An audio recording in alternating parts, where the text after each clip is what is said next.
Hello दोस्तों, कैसे हैं आप? उम्मीद करती हूँ आप सभी बहुत अच्छे होंगे। चलिए जानते हैं अपनी आज की कहानी के बारे में। एक औरत बहुत महंगे कपड़े में अपने मनोचिकित्सक के पास गई और बोली, डॉक्टर साहब, मुझे लगता है कि मेरा पूरा जीवन बेकार है, उसका कोई अर्थ नहीं है।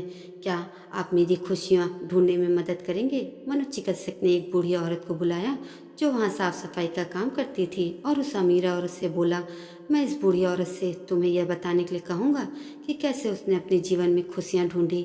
मैं चाहता हूँ कि आप उसे ध्यान से सुने। तब उस बूढ़ी औरत ने अपना झाड़ू नीचे रखा, कुर्सी पे बैठ गई और बताने लगी, मेरे पति की मलेरिया से मृत्यु हो गई और उसके 3 महीने बाद ही मेरे बेटे की भी सड़क हादसे में मौत हो गई। मेरे पास कोई नहीं था, मेरे जीवन में कुछ नहीं बचा था। मैं सो नहीं पाती थी, खा नहीं पाती थी, मैंने मुस्कुराना बंद कर दिया था। मैं स्वयं के जीवन को समाप्त करने की तरकीबें सोचने लगी थी। तब एक दिन एक छोटा बिल्ली के बच्चा मेरे पीछे लग गया। तब मैं काम से घर आ रही थी, बाहर बहुत ठंड थी, इसलिए मैंने उस बच्चे को अंदर आने दिया। उस बिल्ली के बच्चे के लिए थोड़े से दूध का इंतजाम किया और वह सारी प्लेट सफा चट कर गया। फिर वह मेरे पैरों से लिपट गया और चाटने लगा। उस दिन बहुत महीनों बाद मैं मुस्कुराई। तब मैंने सोचा कि यदि इस बिल्ली के बच्चे की सहायता करने से मुझे खुशी मिल सकती है, तो हो सकता है कि दूसरों के लिए कुछ करके मुझे और भी खुशी मिले। इसलिए अगले दिन मैं अपनी पड़ोसी जो कि बीमार था उसके लिए कुछ बिस्किट बना कर ले गई। हर दिन मैं कुछ नया और कुछ ऐसा करती थी जिससे दूसरों को खुशी मिले और उन्हें खुश देखकर मुझे खुशी मिलती थी। आज मैंने खुशियाँ ढूंढी हैं दूसरों को खुशी देखकर। यह सुनकर वह अमीर औरत रोने लगी। उसके पास वह सब था जो वह पैसे से खरीद सकती थी, लेकिन उसने वह चीज़ खो दी थी जो पैसे से नहीं खरीदी जा सकती। मित्रों, हमारा जीवन इस बात पर निर्भर नहीं करता कि हम कितने खुश हैं, अपितु इस बात पर निर्भर करता है कि हमारी वजह से कितने लोग खुश हैं। तो आइए आज शुभारंभ करें इस संकल्प के साथ कि आज हम भी किसी न किसी की खुशी का कारण बनेंगे।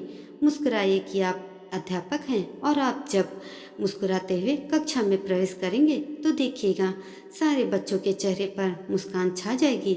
मुस्कुराइए अगर आप डॉक्टर हैं और जब आप मुस्कुराते हुए मरीज का इलाज करेंगे तो मरीज का आत्मविश्वास दोगुना हो जाएगा।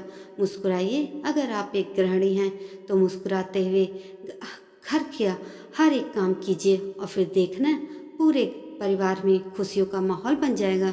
मुस्कुराइए अगर आप घर के मुखिया हैं तो मुस्कुराते हुए शाम को घर में घुसेंगे तो देखिएगा पूरे परिवार में खुशियों का माहौल बन जाएगा।